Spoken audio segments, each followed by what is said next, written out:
I'm not leaving here without the Wii. Yes, you are. It's been over a decade since I worked in retail, but reading this sub lately has brought back so many memories, and I thought I'd share one. I worked in a store that sold DVDs, CDs, games, vinyl, and all sorts of entertainment stuff. This story takes place the day after the launch of the Nintendo Wii. We had guaranteed that if you pre-ordered a Wii by a certain date, you'd get one.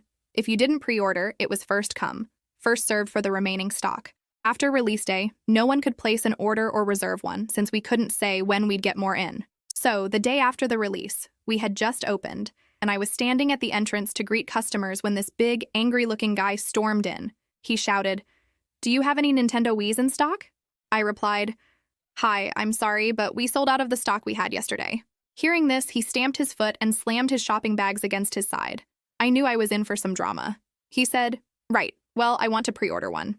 I told him, "I'm sorry, but we can't take pre-orders now that it's past release day.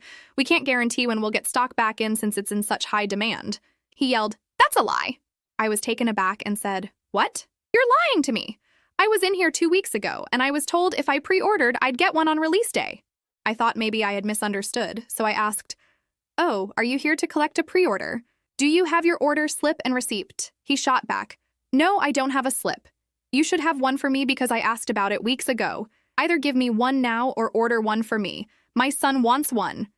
I explained, "That's not how it works. We only take pre-orders with a deposit.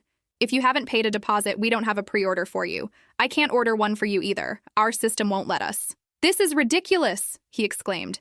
"Get me a manager right now.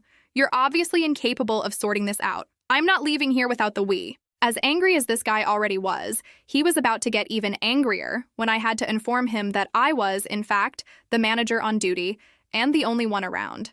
I was a supervisor who did opening and closing. Supervisors were designated managers on duty when there were no real grown-ups around. The guy flipped out, pointing his finger in my face, calling me a liar, and telling me there's no way some little girl was a manager. Just as I was starting to worry this guy was about to physically assault me, something wonderful happened. I felt something brush over the top of my shoulder from behind, and suddenly the customer's face dropped as he was being dragged towards the door. Unbeknownst to me, our security guard had just come on shift and was entering the shop floor when he heard the customer screaming at me. He walked straight up from behind me, grabbed the guy by his neck, and dragged him outside backwards, telling him, "You're done." Once outside, the guy stood between me and the security guard, almost foaming at the mouth with rage for a good minute before turning and storming out of sight.